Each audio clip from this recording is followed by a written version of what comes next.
Okay, hi, everybody. Good morning. Welcome to the December Technical Committee meeting. The meeting's being recorded, so please turn your cameras during the roll call vote, if you would, for attendance and the voting items. And if anyone experiences difficulty, just send a message in the chat box.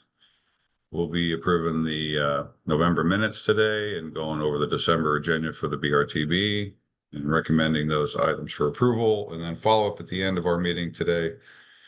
We'll have a discussion from Todd about the FY 26-27 UPWP and a Unified Planning Work Program. And Zach Kaufman is also going to inform us on the long-range transportation plan scenario planning. So without further ado, I'll ask Ms. Rebecca Dybel to start the roll call and determine member participation. Rebecca? Good morning. City of Annapolis. Anne Arundel County. Baltimore City. Baltimore County. Here. Thank you. Carroll County. Harford County. Howard County. Queen Anne's County. Here. And MDOT. Here, thank you. Thank you. Rebecca, when you were doing the roll call, Annapolis has joined the meeting, Anne Arundel County has joined the meeting, and Baltimore City has a representative, okay? All right. Thanks for letting me know. Appreciate it. And City of Annapolis has joined the meeting. Thank you. MDE. Here. MDP. Present. Thank you. MDOT MTA. MDOT Here. SHA. Here, present. And was MDOT MTA, did I hear present also? Yeah. Sorry, it took right, a second for thanks. my microphone to come off. Thanks so much. I appreciate it. Did I miss anyone? Thank you. Okay, thanks, everybody. We're going to move to item number 1 today on the agenda, which is approval of the November Technical Committee minutes. As everybody had a chance to, if everybody has had a chance to review the minutes, we'll go ahead and vote. We'll take a second here to see if anybody has any questions. Okay, I have a kind of a motion and a second to approve the November Technical Committee minutes. Queen Anne's County will make a motion to approve the minutes. And motions to approve. Thank you, Steve. Anne Arundel County will second. Thank you, Brian. Okay, we'll now vote on approval of the minutes. When your name is read, please indicate aye or nay. And Rebecca, please read down the list of members. Annapolis. Aye. Anne Arundel County. Aye. Baltimore City. Aye. Baltimore County. Aye. Carroll County. Harford County. Howard County. Aye. Thank you. Queen Anne's County. Aye. And MDOT. Was that a yes for MDOT? Yes, thank you. Oh, thank you. Sorry. Thanks, everybody. Sound like I said ow. All right. The minutes are approved. We'll now move on to the action items. So our first action item today is we're going to consider the request for the approval of either an endorsement or no endorsement of applications for funding under the FTA 5310 grant program for the 26 to 20 FY 26-27 period. And Mr. Tim Biggs is going to provide us with the relevant information. Tim? Thank you, Dan. Good morning, everyone. My name is Tim Briggs, and I am the transit planner at BMC. I'm trying to share my screen right now, but I don't think I can share while someone else is sharing. That's the memo I'm getting. Okay, let's try that one more time. Thank you.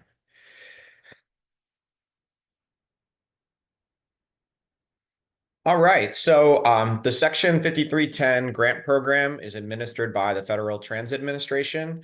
And there's the current cycle is the FY 2026 and 27 funding for urban areas.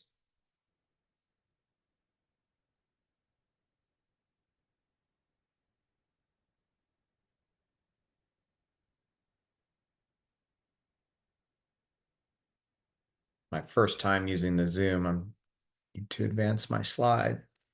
There we go. So 5310 is the program that funds enhanced mobility of seniors and individuals with disabilities. There's two types of funding that organizations can receive. They can receive capital funding, such as for the purchases of vehicles and equipment, and that's a 80-20 match, 80% being federal, 20% being local. They can also apply for operating funds such as driver salaries, and that is a 50-50 match between the federal and the local. As part of the review, MTA is they distribute the funds, and they've designated BMC as the MPO for the region to either endorse or not endorse the applications. And so for our review as the regional coordinating body, BMC is tasked with reviewing the applications and determining whether they are in alignment with the regional strategies that are identified in the Coordinated Human Services Transportation Plan for the region. The strategies are listed in the list below. I won't go through all of them, but we'll highlight probably the most common ones. So the first one is to continue to support capital needs of coordinated human service public transportation providers. So that is purchasing new replacement and expansion vehicles for human services transportation providers. And I would say that is probably the majority of the applications are applicants that are looking for new vehicles. Another goal is to expand availability of special demand response and specialized transportation services. So we have a lot of nonprofits in the region. They often have wait lists for their services, and so they are looking for both the capital to purchase vehicles as well as operating expenses to cover salaries so that they can serve more of their clients. So for the FY 2026-27 cycle, we received 18 applications for the Baltimore region. Some of those applications also crossed over between regions. So for example, we received an application from the ARC Northern Chesapeake region. So they serve Hartford, which is in Baltimore, as well as Cecil, which is in the Upper Eastern Shore. Here you can see a breakdown of the applicants and the regions that they serve according to their applications.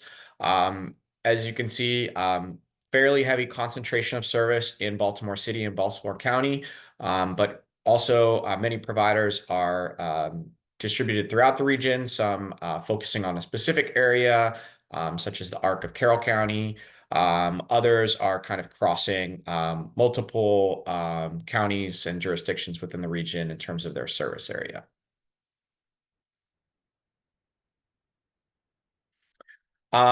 So we received all of the applications. The applications were due on Wednesday, November 27th, and we received the applications. I reviewed each of the applications, identified what it was that they were applying for, and the regional strategy that they were addressing with their needs, and then came up with a staff recommendation.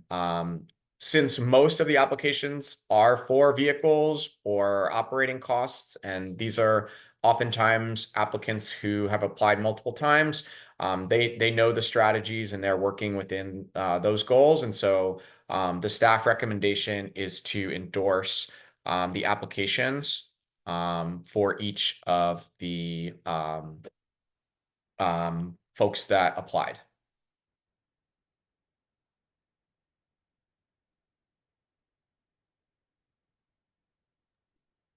And as Tim is talking here, I did drop a link in the chat box to the updated resolution. So you would have access to a list of all of the applicants and the information that Tim just provided. Yeah, thanks, Regina. So that's a summary of the application review that BMC just completed. I'm happy to go back and to any slide if folks would like to ask any questions, or if there's anything else that folks need to know. Thanks, Tim. While that's out there, since all the projects are recommended for endorsement, the members are okay to move on this resolution to the BRT. Having said that, we'll need to ask for a member to move for approval of the resolution 2516 and then a second. But does any members have any questions or comments on that first?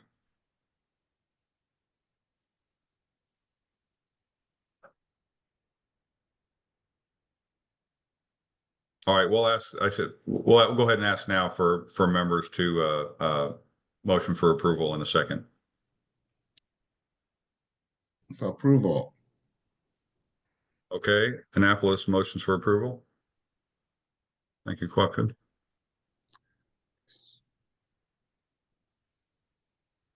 Baltimore County seconds.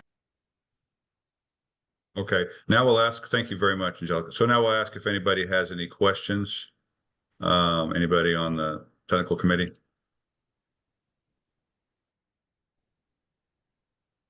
Okay. We'll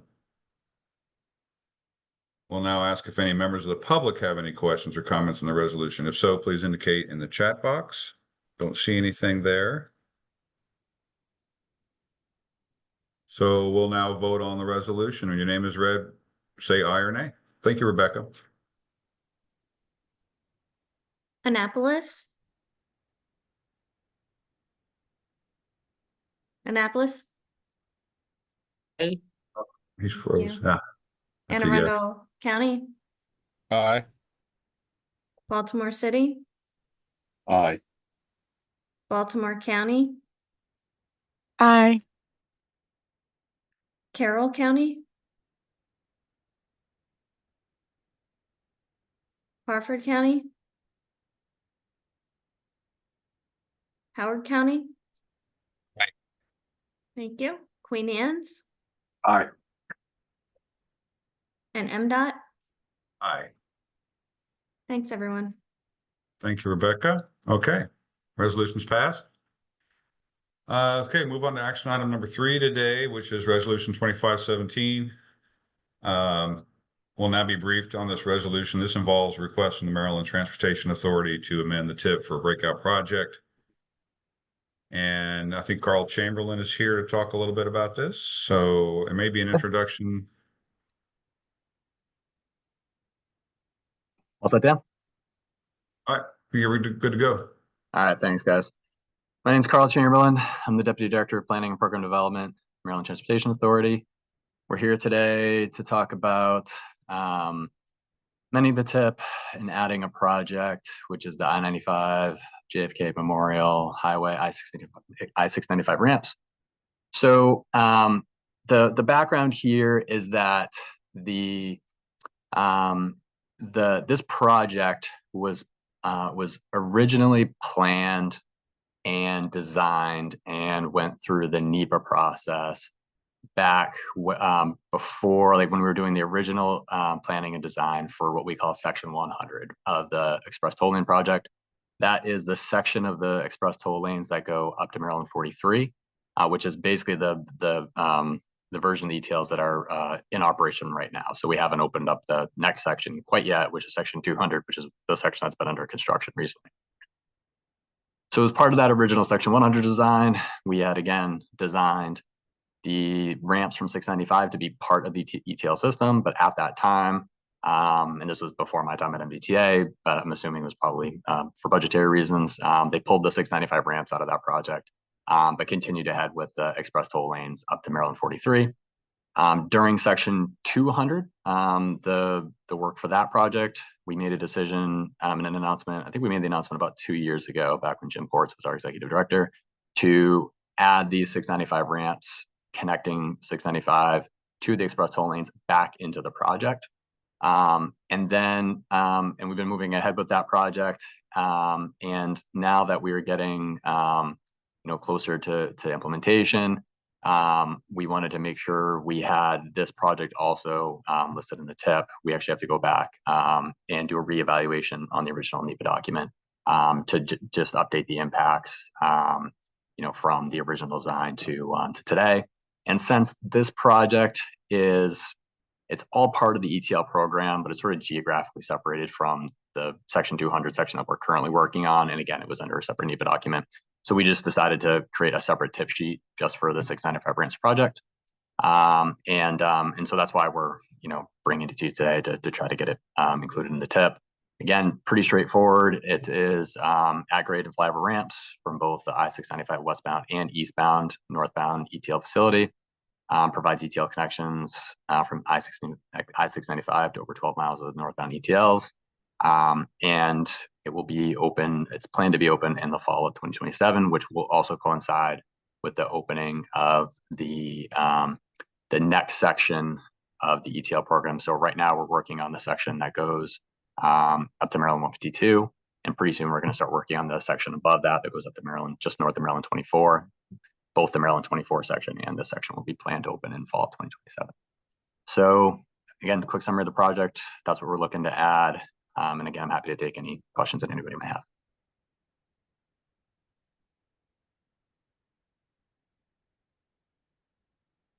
Okay, we'll now ask, thank you, Carl. No questions yet. Might be some here in a second. We'll ask for a member now to move approval for resolution 2517 and then a second.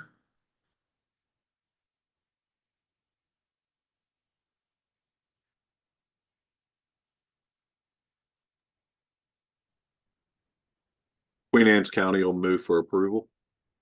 Thank you, Steve. Queen Anne's County recommends approval. Annapolis seconds. And Annapolis seconds. Okay, we'll now ask if any members of the public have any questions or comments around the resolution. If so, indicate in the chat box. I don't see anybody there. No questions, so we'll now vote on resolution 2517. Rebecca, could you read down the list of members, please? Sure. Annapolis, Aye. Anne Arundel County, Aye. Baltimore City, Aye. Baltimore County, Aye. Carroll County, Harford County, Howard County, Aye. Queen Anne's County, Aye. and MDOT. Aye. Thank you. Okay, thanks. The resolution is passed. Thank Carl for attending today. Thank you, everybody. Okay, we'll move on to item number 4. We're going to get briefed on this resolution, which involves a request from Maryland Transit Administration, or MTA, to amend TIP for 7 projects. A lot of projects going to the December board, and then we have another large list going to January for admin mods and the exec committee and also the board. But this is the December amendments. Let's see where we're at here. Okay, Ms. Falcon will provide and introduce and then turn it over. Nademize? Yeah, thank you so much, Dan, and good morning to the board. So in resolution 2518, MTA is requesting to add 2 projects to the 2528 TIP and to amend 5 other projects.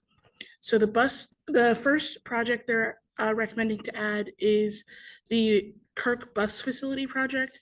This project formerly appeared in the TIP, and it constructed a bus maintenance building and a separate building for overnight bus storage.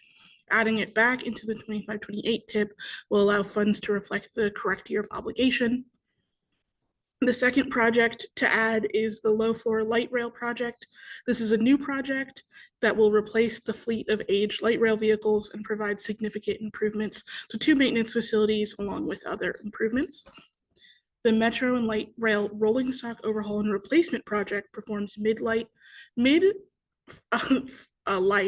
overhaul of light rail vehicles and selective upgrades to address parts obsolescence, improve safety and vehicle performance, and enhance passenger comfort to provide an additional 15 years of service of the light rail vehicle fleet.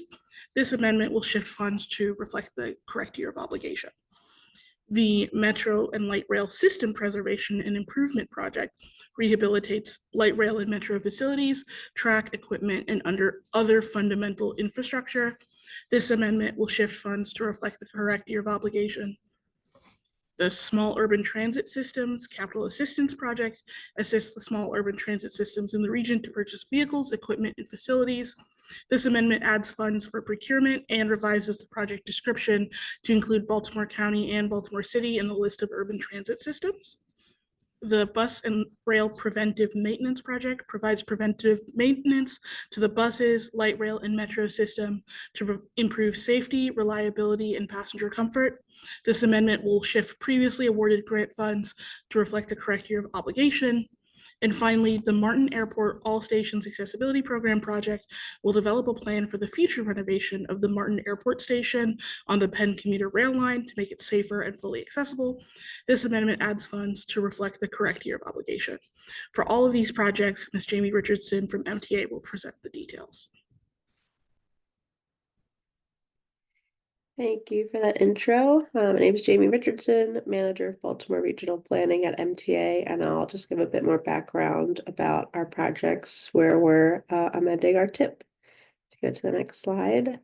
So when we obligate a grant, we have to have the funds in the year of obligation, which might be different from when the funds were actually spent or how the project will progress. So right now we're taking actions necessary to obligate a number of grants and put those grants to their appropriate projects. Next slide. So first is the Kirk Bus Facility Replacement. So this project has been completed, but we're now obligating the FY 2020 and FY 2021 5307 funds. And this project created an upgraded facility for us at Kirk so that the buses were stored inside, creating a benefit for the community. And this project is complete and operational in Northeast Baltimore. Next slide. Next project is our sheet for the Metro and Light Rail Rolling Stock Overhaul. So this is the midlife overhaul of the light rail vehicles and then replacement of the Metro cars and the train control. So this amendment obligates $23.6 million in FY 20 and 2021 5307 funds, and then the corresponding matching funds. The rolling stock overhaul and replacements are ongoing, and the Metro cars should be in service mid next year, and they're being tested on some weekends to test the train control system and make sure the new cars are working as we receive them. Next slide. Next project is just about the Metro and Light Rail System Preservation and Improvements. So this just includes a bunch of general projects from tunnel repairs, cable replacements, the Passerelle at Rogers Metro. So it's various state of good repair needs. And with this amendment, we're obligating some FY 20 and 2021 5307 funds, and then some FY 2025 and FY 2022 5337 funding and their corresponding state funds. And so with this kind of a catch-all of state of good repair projects, so the various projects are ongoing. Next slide. So small urban transit systems capital. So this is money that we provide to small urban transit systems throughout the regions for their capital funding to purchase vehicles, equipment, and facilities. So this supports the locally operated transit service, and this amendment obligates $2.7 million in 5339 funds, and then the corresponding state and local matches. Again, this is a catch-all of various projects, so they are ongoing. Next slide. This is our bus and rail preventative maintenance sheet. So as well, it's a catch-all for various preventative maintenance projects on bus, light rail, and metro. So this amendment obligates 24.7 in FY 23 and 24 5337 funding and $13.4 million in 5307 funding, and then the corresponding matching funds. Again, this is a catch-all of various projects, so they're ongoing, and with this tip sheet of money, we have pre-award authority. Next slide. The Martin Airport All Station Accessibility Project, or the ASAP program. So this is a discretionary grant that we applied for and were awarded to fund design improvements to Martin State Airport at the MARC station. So this would improve the accessibility and safety of the existing station to make it accessible so people don't have to walk across tracks to get to the train. So this amendment obligates $3.6 million in federal ASAP funds, and then there was a approximately $900,000 state matching funds in FY 25. And this project is underway after receiving the grant and anticipate to be complete with design in the summer of 2027. Next slide. So another discretionary grant that we've been awarded, the rail vehicle replacement grant. This would replace the light rail fleet, and as part of the overall program, we would need to configure Cromwell and the North Avenue maintenance facilities and upgrade all of the stations as well. We'll also need to upgrade the traction substations, positive train control, and signaling upgrades. So with the rail vehicle replacement grant and the amendment right now, we're adding $213.6 million from the grant, and also adding $5.2 million in 5307 funds, $9.7 million in 5337 funds, and then a corresponding $57.2 million state match. So the various efforts are ongoing. We have people working on the vehicles, and then also what needs to be done to the maintenance facilities and the stations. The entire project cost to upgrade the fleet is estimated at 1.4 billion right now and is only partially funded. I think that might be my last slide. Yep, so if any questions, happy to take them, or I can follow up with my contact information on the screen. Thank you, Jamie. Thanks for coming to the meeting and presenting. A lot of obligations happening here. All right, so we'll ask for a member to move for approval of resolution 2518 and then a second.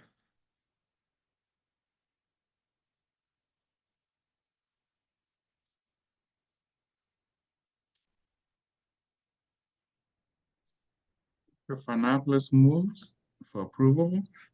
Okay, Annapolis moves for approval.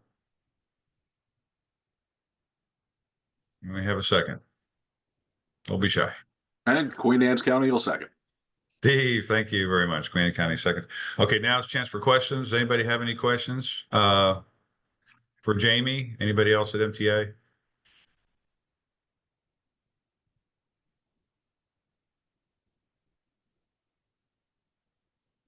Okay, a lot of work going on the capital side there with these amendments rolling in. So this will continue through January. We'll see you again then for more of these. All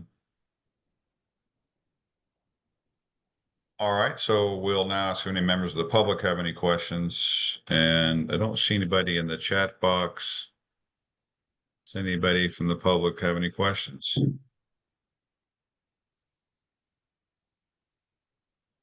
Okay, we'll now vote for approval of resolution 2518. Rebecca, could you read down the members, please? Yes. Annapolis, Aye. Anne Arundel County, Aye. Baltimore City, Aye. Baltimore County, Aye. Carroll County, Harford County, Howard County, That was an aye. that was a yes for Howard.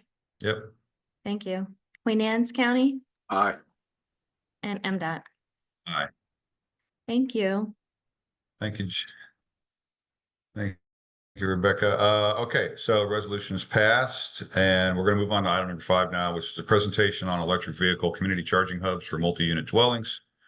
Ms. Abby Morgan from Kittleson is here, and this is about, again, electric vehicle charging hubs in high density areas. All right, Abby, it's all yours. Do you have any slides you have to present today? Hi, everybody. Thanks. I'm here with Caitlin Schaefer. We're having some issues by being too close. You're in the same room. Okay, thank you. So we're here to present to you. Caitlin is going to share her slides. I'm going to start us off and then pass it over to her. So thanks for letting us join you today. We've been having a lot of fun working on this project that's looking at the charging needs of electric vehicle users, specifically for people who are living in multi-unit dwellings. There have been a lot of studies recently that have been looking at increasing charging needs of different electric vehicle users. And what we are looking at specifically is a sort of an underserved area, which is for people who are living in multi-unit dwellings who might have their own dedicated parking spaces and the ability to add chargers. So what we're going to walk through with you quickly today is just a little overview. Our internet seems to be pretty weak because we're both freezing up a lot here. But we're going to walk through an overview of the project at a high level. And then we're going to help you understand what some of the different materials are that are going to be available for you to use after this project, which will include a guidebook as well as some fact sheets that I think will be really useful. And then we'll share at the end a link that you can actually download and access those fact sheets and understand what the next steps are.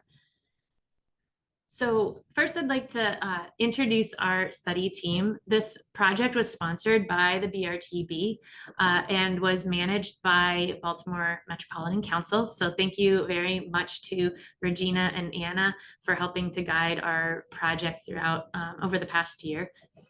Kittleson and Associates was the project lead, and we had a really great team of support from Hummingbird Firm, which is an engagement specialist. They really helped us think through how to craft our messaging and explain some of these sometimes technical terms in ways that we can really help to explain if the public's asking questions or if elected officials or others are asking questions, how we can share this information. Also on our team was a local electrification expert, which is Autoflex Fleet, based right here in Baltimore. And they were really useful for helping us develop some of the workforce development program tools that we came up with for this project. We'd also like to thank our great steering committee.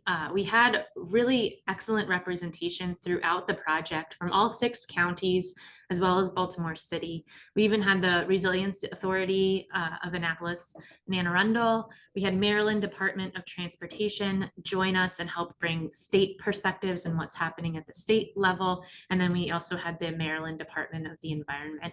And we'd just like to thank the steering committee because not only did they help guide us through the project, but they were great sports and even did a nice little homework assignment where we went through and asked each of them to come up with a hypothetical local example of where they might put a charging hub in their community. From that exercise, we really gained a lot of insights into what these hubs could look like at across the spectrum of the region, from extremely dense urban areas, also to more suburban, lower density areas that will still need these charging demands. So wanted to say a very special thanks. And if, well, for the folks who are on the line, and then if not others from your community, these would be great champions that you could reach out to if you have any questions about local applications. So very quickly, some project background and what led us to here. One thing that we are really seeing a lot of is that the transition from internal combustion engines to electric vehicles is on the rise. This is happening across Maryland, across the United States. Perhaps some folks on the call here have driven an electric vehicle or have already started to adopt them. Even in Maryland as well, we think that this trend is only going to continue to increase. The state has adopted the Advanced Clean Cars 2 Act, which is making a commitment that 100% of all new light duty vehicles that are sold in Maryland will be zero emission by the year 2035. So we anticipate that just the natural trend of consumers are driving this, as well as some state goals. And what we've learned from many people who were early adopters of electric vehicles is that most of the charging that people do for their typical commuting use or use of an electric vehicle around town is done at home. About 80% of current EV owners do most of their charging at home. So that's nice if you've got yourself a garage or a driveway, if you've got a newer home with an upgraded electrical panel that you could easily add a charger to. But the reality is that many people, especially people who live in high density housing, may not have access to chargers at their home. And so if they're unable to install a charger or access a charger where they live, they're going to need access to public chargers. And a lot of this is just that there's a huge convenience in being able to charge your vehicle overnight while you're sleeping. And so it's a long duration, lower cost charge, and we want to help provide that type of access just to make this transition more affordable and accessible to more people. And so what we focused on for this study was who are those people who would not be able to charge at home. And really what we were looking at were people where there is no on-site parking at all at their residence, at least in maybe an off-street type of setting. So in some cases, we might not have dedicated parking because people are parking on a curbside. So in a townhome or in an apartment setting, we might have folks that are parked on street on a curb. We don't want to see electrical cords crossing the sidewalks. So that's an issue. And then we've got other folks who maybe do have off-street parking, but there is no way to install a charger, and maybe they're using a garage or other type of parking lot that doesn't have chargers and they're not in control of installing them. And so for those people, we're looking at creating dedicated charging hubs that they could use, or potentially including some chargers at the curbside. So let me turn it over to Caitlin, and she's going to walk us through some more details about the study.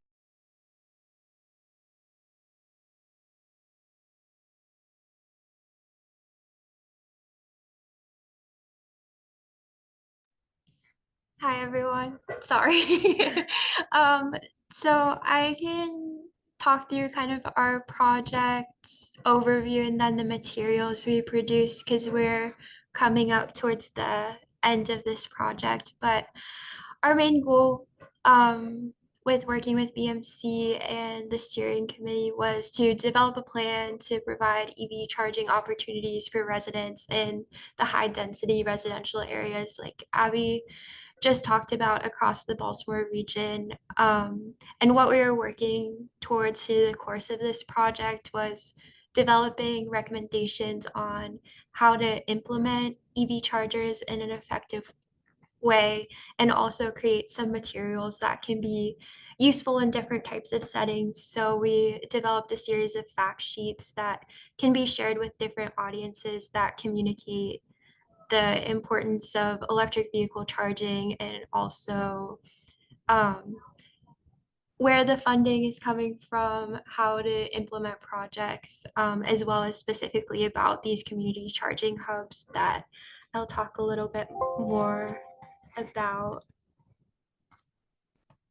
So one of the main focuses of this project was understanding and providing guidance on what are community charging hubs and why are they significant to the Baltimore region. So community charging hubs are areas within these clusters of high density employment or multifamily housing where community members can charge electric vehicles if you don't have consistent access to parking. Like, for example, I live in South Baltimore, and I don't think I've ever parked in the same spot in the 3 years that I've lived in the house that I currently live in. But it's also by providing these community charging hubs, you have additional options to provide access to other transportation options and other amenities that make it significant not only for community members that own electric vehicles, but also others within the area. So we've looked kind of high level and to provide planning guidance on what are community charging hubs and how do we determine locations and implement them. But we also zoomed out even more to just define key characteristics of community charging hubs. So first and foremost, providing reliable charging infrastructure, making sure it works and there's reasonable wait times so the supply matches the demand essentially. Convenience, so where people are already going, whether it be work, home, or other destinations like going to the grocery store. A really great benefit, especially in the Baltimore region, is providing connections to other types of transit. So whether it be close to a bus stop or like a MARC station or something like that, providing connections where someone can leave their vehicle charging and potentially connect to where they're going in another way. Inclusive, so integrating public space and ways that make the space accessible, including information, wayfinding, and also a variety of payment options that make it more accessible to different types of people in the community. Also providing and looking into what on-site services can be provided. And these don't have to be created from scratch. It's great to build these community charging hubs around places that already exist and community hubs that already exist that might not be defined, and making sure they're equitably distributed throughout the communities. And that was something that our steering committee provided a lot of input on to make sure that we are identifying different types of locations in all of the counties and cities. There's a couple or a few different examples that we initially looked at, some of which are more local and others that are throughout the United States. So these are just some images that I think capture the essence of the community charging hubs. Like, yes, they're focused around the EV charging, but they can also provide additional services and be connected to community destinations.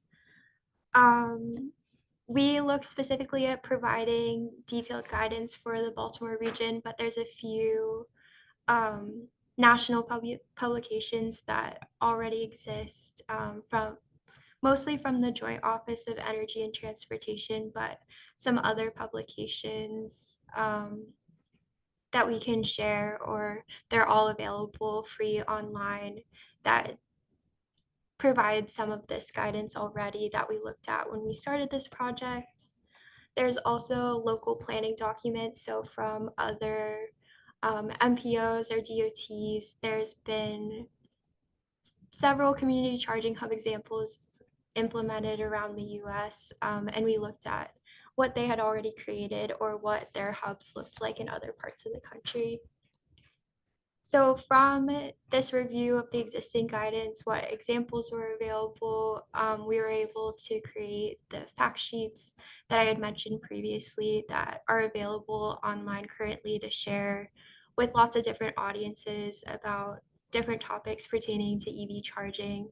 We're also at the end of this year publishing a high-level planning guide with recommendations on how to implement EV chargers, specifically the community charging hubs. And then we have our case studies that highlight the potential locations that our steering committee members helped selected, and also national and international examples for some more inspiration. And then along the bottom of this slide is actually kind of a sampling of what the fact sheets look like.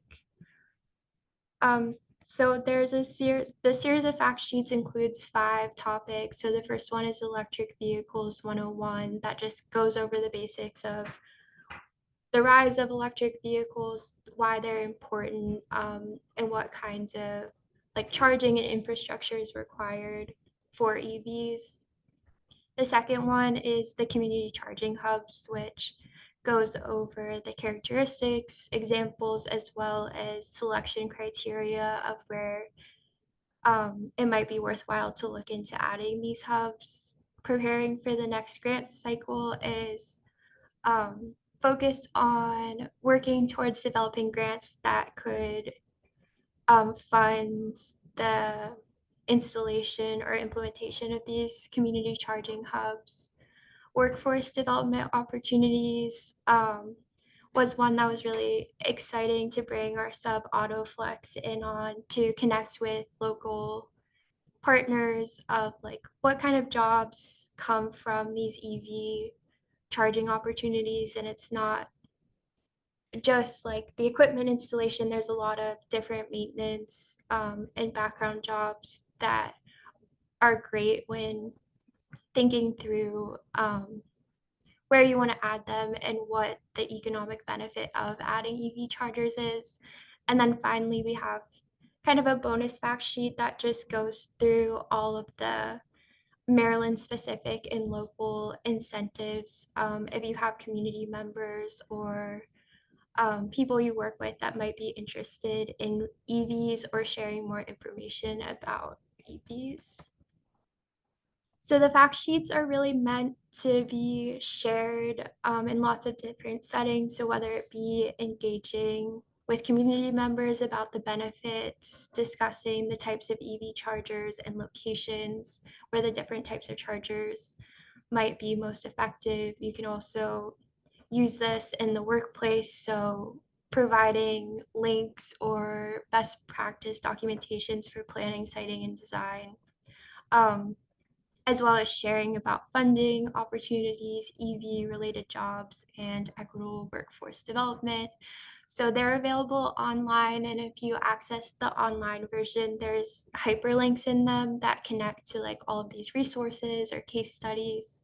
And I think we're working on, for the printed versions, providing like a QR code so you can always access those links. Our other product coming out of this project is the guidebook. The guidebook will be available towards the end of this year, which we're already approaching quickly. But here's the high-level outline for our guidebook.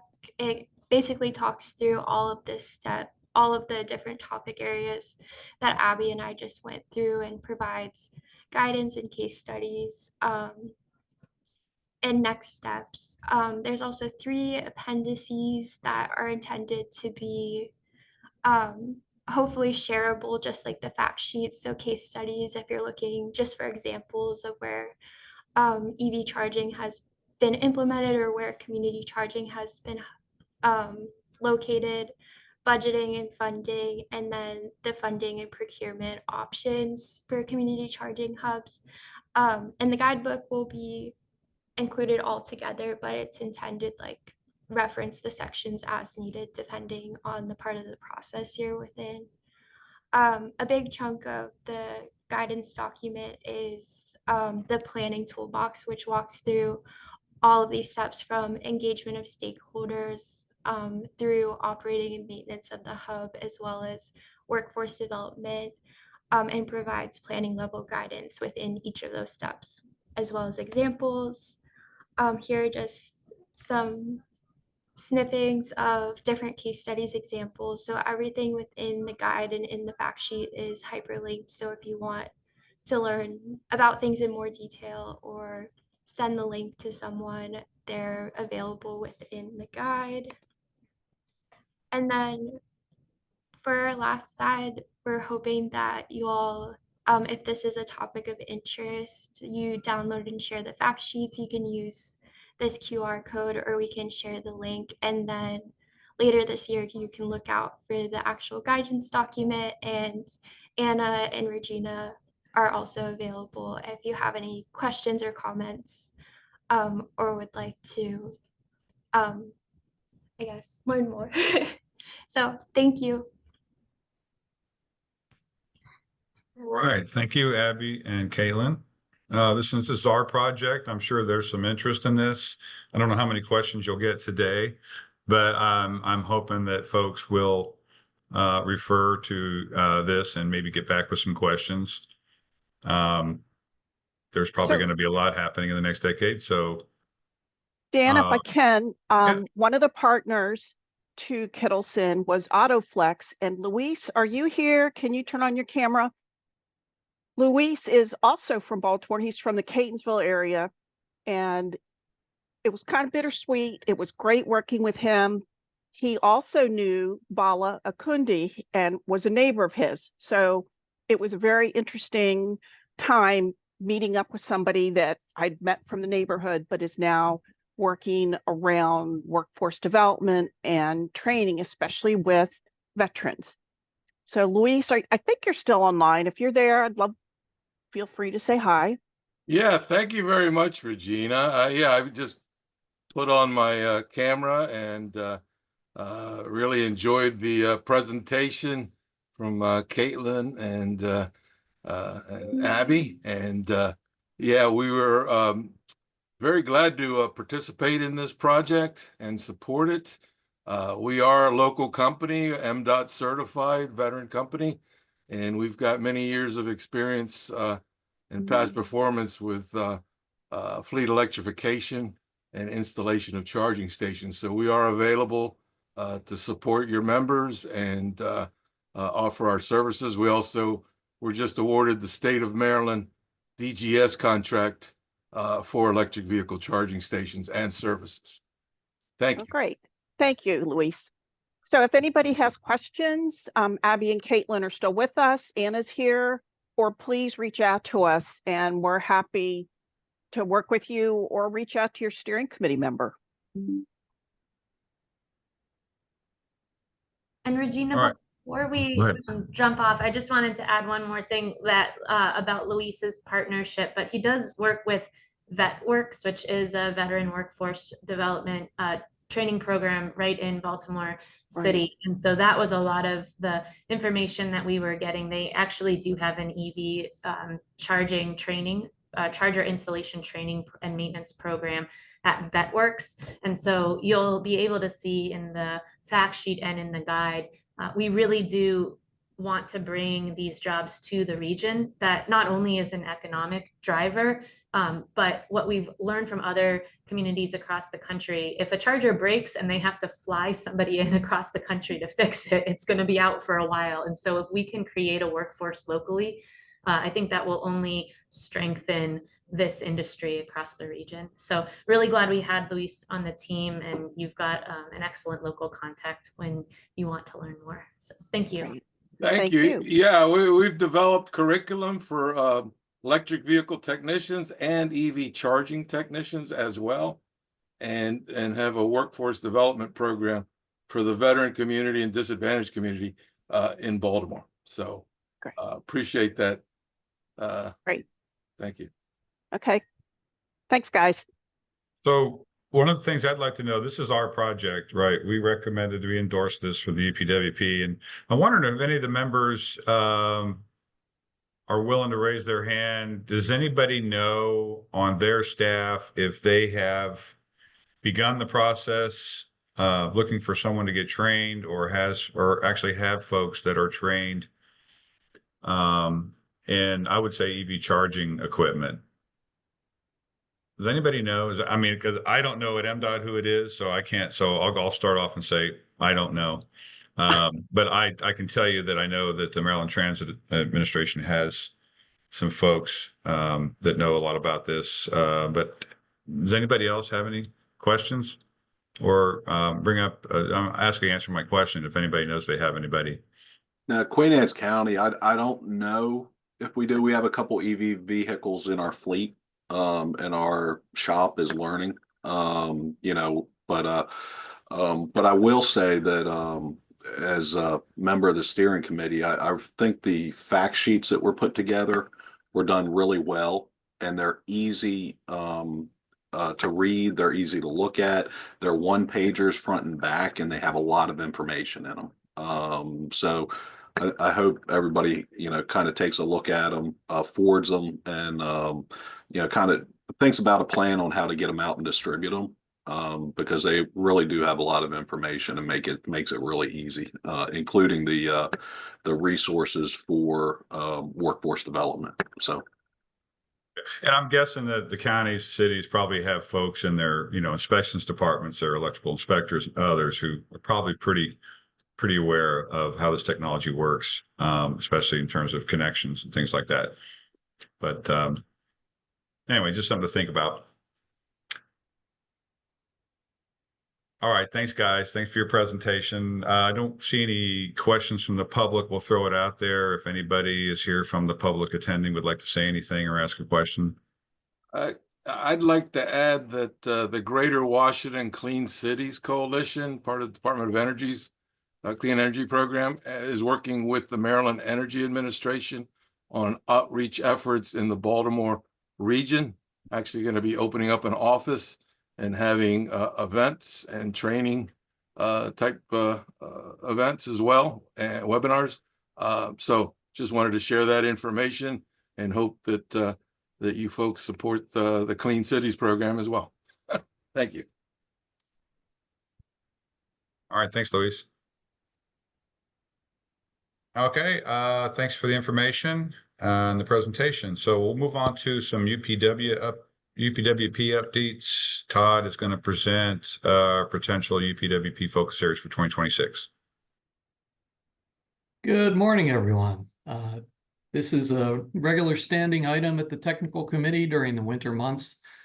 Today, we are going to be talking about some of the potential focus areas that have been brought up by several of the members of the technical committee and some of the staff here at BMC. First of all, I'd like to remind everyone about the schedule. Again, we go through a discussion of these topics following the AMPO conference. Then the technical committee is ultimately the one that provides the recommendation to release the draft UPWP, or what we're calling the planning work program, out to the public at the February meeting. Then there'll be a 30-day public comment period, and then ultimately in the April period is when the actual UPWP comes up for consideration by the BRTB at the elected official meeting, which is April 22nd of this upcoming year in 2025. Then we submit it to our federal partners. We start preparing the local contracts, and the money becomes available on July 1st, 2025. We run again on the state fiscal year. So we're talking about the 2026 work program. Had some discussions with several of the technical committee members. We appreciate all of your recommendations, all of your consideration for potential topics that you might be interested in. The biggest one I've heard so far is trying to adapt to this new MDOT prioritization process. Again, there was a presentation that actually went along this morning. It started at 9 o'clock, so we appreciate you jumping out of that program to come here to the technical committee. But again, what we understand is that MDOT is looking for projects that have feasibility studies to a certain level to be able to apply into this prioritization process. And we know that a lot of the local jurisdictions are strapped in terms of their resources, both on a staff-wide level, but then also in terms of your contracting level. So again, we may be able to, at the MPO level, develop some sort of on-call development process for feasibility studies, very similar to our TLC program. Next one came out of just a public comment at a recommendation at the BBR, or Bikeable Baltimore Region project. Again, trying to benchmark bicycle and pedestrian success at the regional level, trying to understand kind of how we are doing at the regional level compared to some of our peer regions across the country, potentially in terms of lane miles of different types of facilities or different types of funding levels on an annual basis for these different types of activities.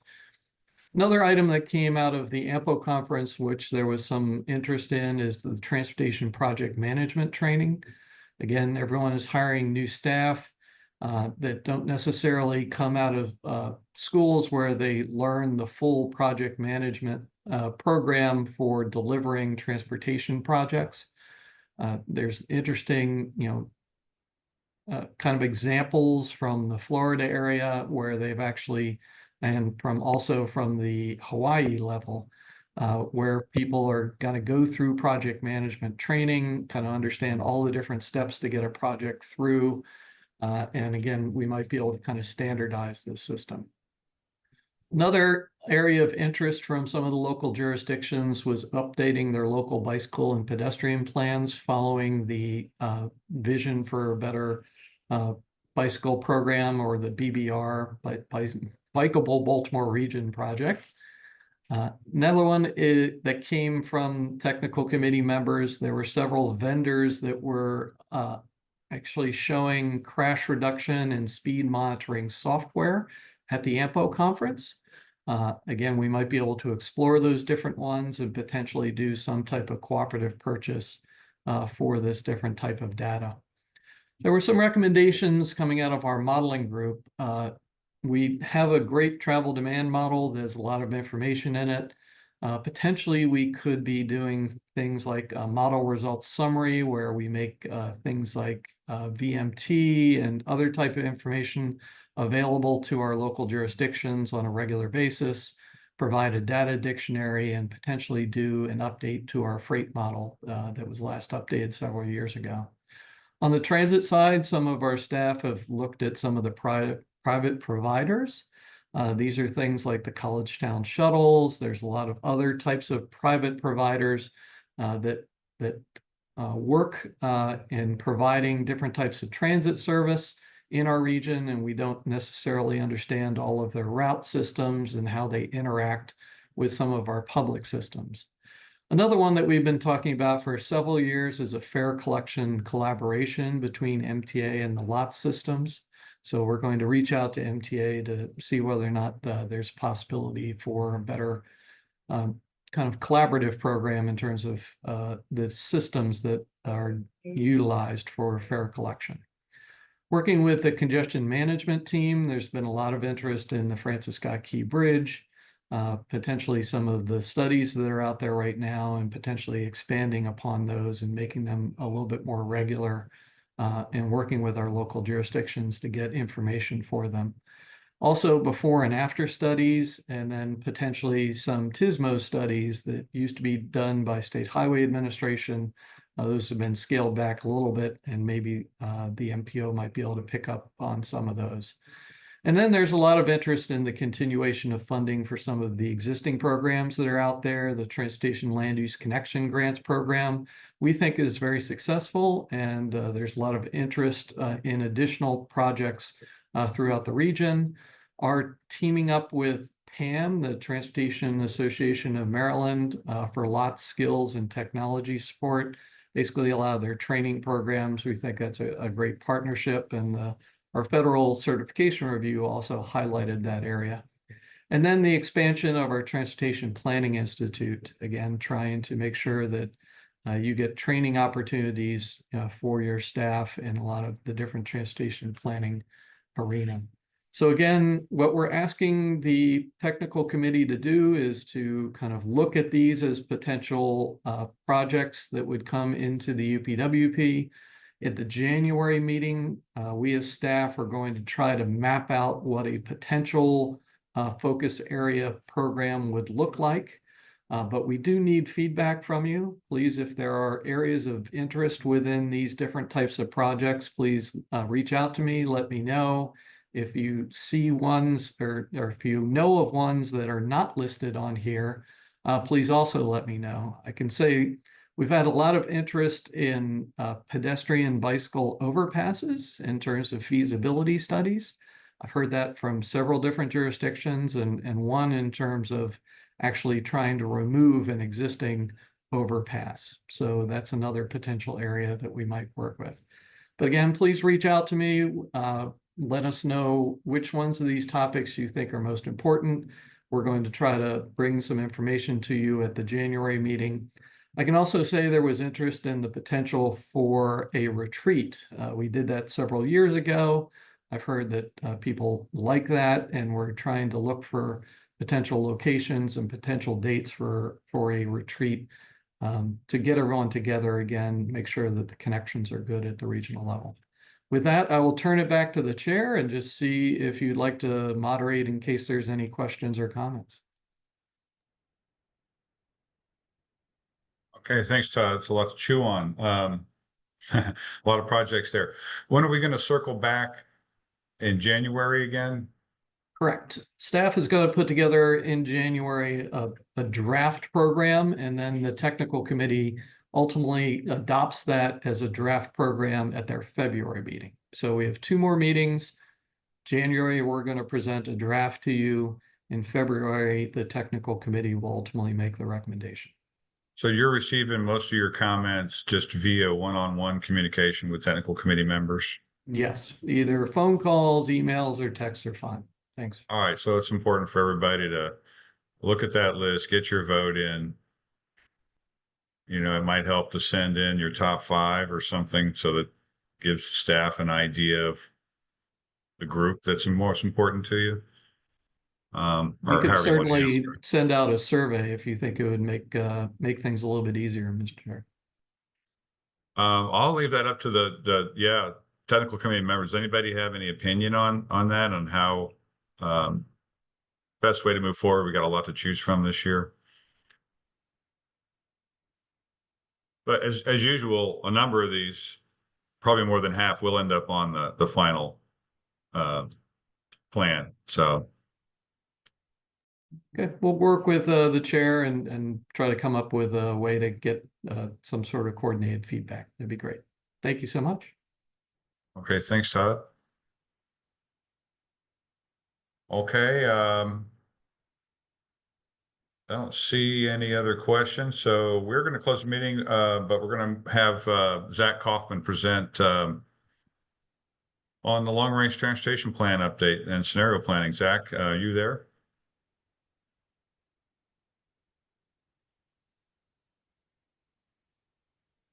Yes, he's Yes, I'm here. here. Okay. All right, let me bring it up. Sorry.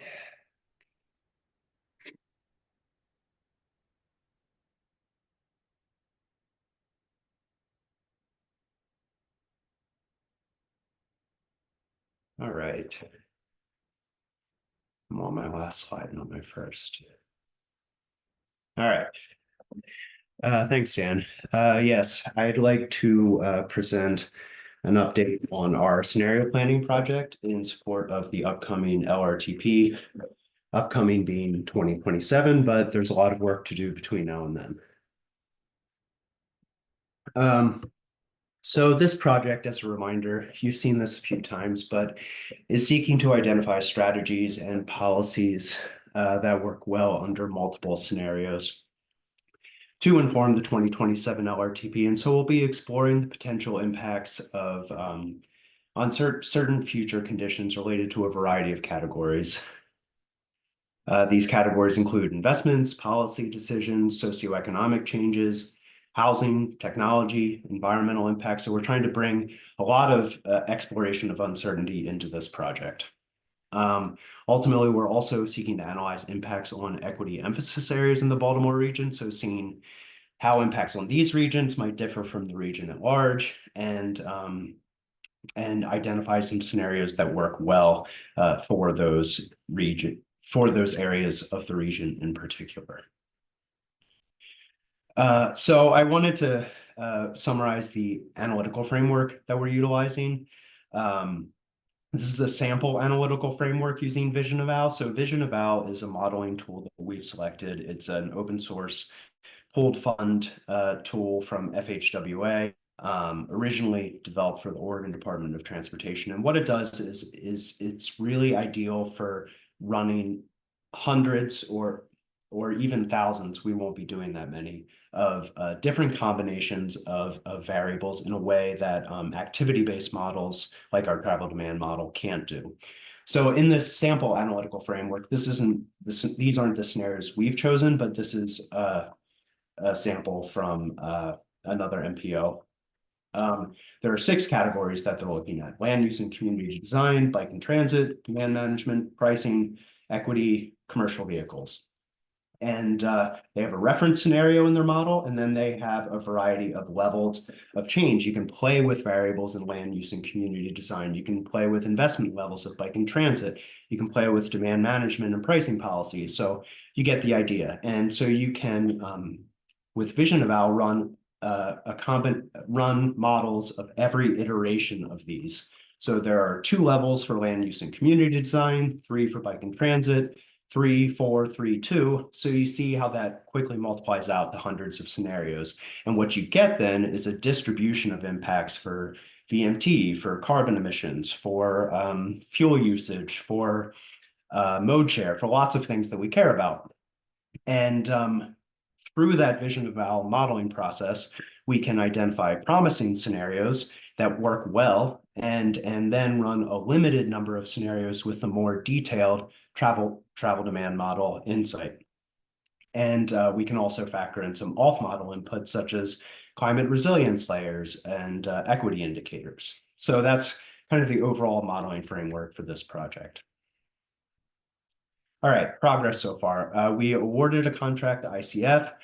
We had a project kickoff in September. Peer agency scan is, well, it says underway, but I think it's largely complete at this point, and they're kind of summarizing everything. But through this, we really wanted to learn some scenario planning best practices, particularly with Vision Eval users, what stakeholders they included, and how their scenario planning exercises impacted policy and or their planning process or the LRTP in particular. We really want to make this exercise as impactful as possible. And so we wanted to see what results MPOs were getting from this. We also want to look at how their exercises influence equity-related policy and practices.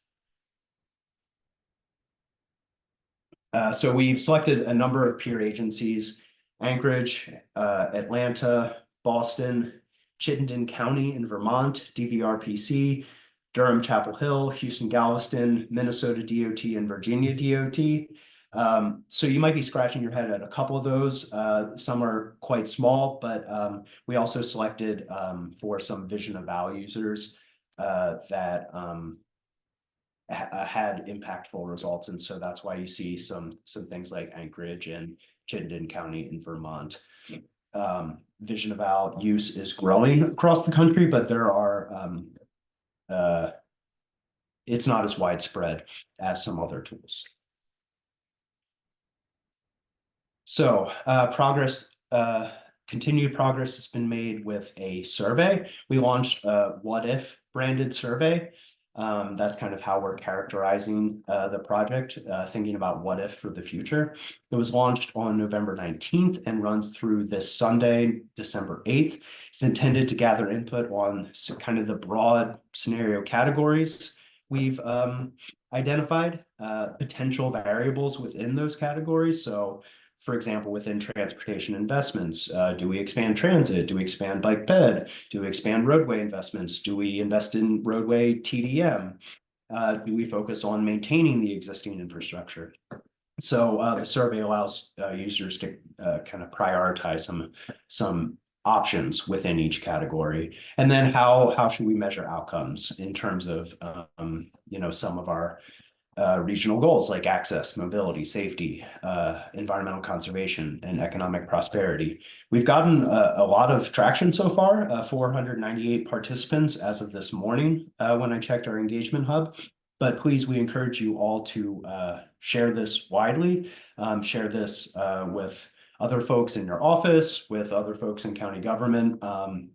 If you have lists of community-based organizations that you often work with, please feel free to share, and the link is included here. So these are just some samples of what we've been using. Sample social media ad for the project. This is all to publicize the survey, and here's a screenshot from the survey asking for some input on key variables within transportation improvements and ways to pay for transportation infrastructure. So upcoming, we're continuing to build out the vision eval model. Requires a lot of legwork. The consultant is helping with some of that, but they're more helping with creating input files for the scenarios. So Rockman on our staff has been really great at building out that model. We're expanding it to include the York and DC MPO region, so we can capture some of that commuter activity and cross-jurisdictional activity, which is, you know, a significant portion of some of the commuter traffic. And so anyway, that will help to improve our results. In January, oh, that should say 2025, all those should be 2025. My apologies. In January of 2025, the technical committee meeting will include a work session and presentation on the recommended scenario categories, variables, and performance measures. Those will be informed by survey results and the best practices review. We'll do vision eval and insight model runs also in January of next year. And then in February, we're going to have 3 scenario workshops that are planned to include BRTB and subcommittee members, local and state housing and planning staff, and members of the nonprofit and business community. That's it for the scenario planning project thus far, and we're really looking forward to kind of getting the modeling started. All right, thanks for your presentation, Zach.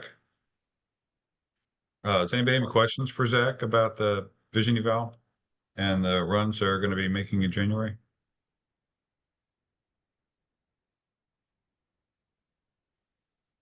Zach, I'm going to set up a meeting with you if you don't mind. I know MDOT's very interested in the scenarios, so look for a meeting request coming in from myself. Thanks. Sure. Okay, great. All right, we'll open to the floor, I guess. Anybody have anything you want to bring up today? Any final comments?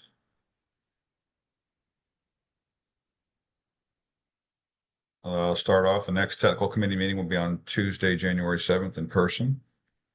Hopefully the weather will accommodate. And is there any other business to come before the committee? Okay, seeing none. Oh. No, I was going to say BMC does not have anything else. Okay, thank you, Regina. All right, everybody's probably starting to work on other things. Kwaku, anything to add? No, please. Okay, thank you very much. Hearing no other business, we'll ask for a motion in a second to close the business meeting.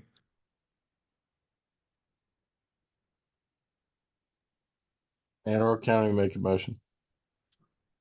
Thanks, Brian. Anne Arundel County motions close.